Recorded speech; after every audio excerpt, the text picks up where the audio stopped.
it! Drop it right now! Darnell had worked at Millbrook High for 6 years. Early shifts, zero complaints.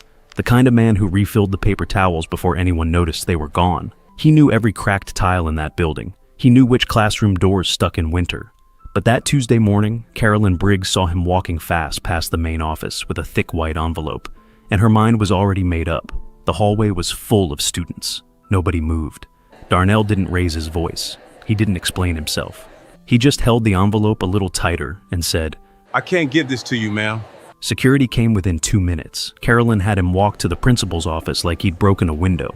Students watched the whole thing from their lockers. Some of them had known Darnell since freshman year. None of them said a word.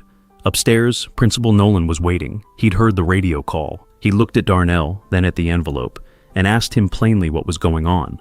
Darnell was quiet for a long moment. "Sir, I'd rather you open it yourself." Carolyn cut in immediately. No explanation, no cooperation. I'm recommending suspension pending investigation. Nolan held up one hand.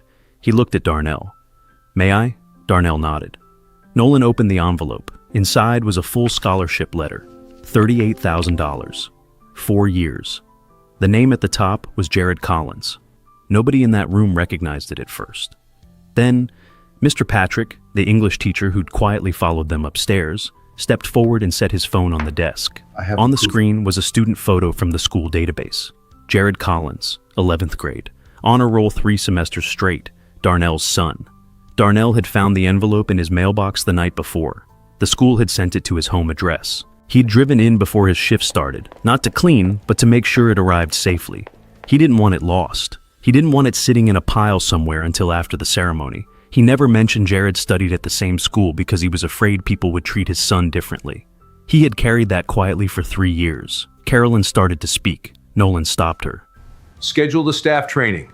This week, not next." He stood up and shook Darnell's hand, firm, both hands.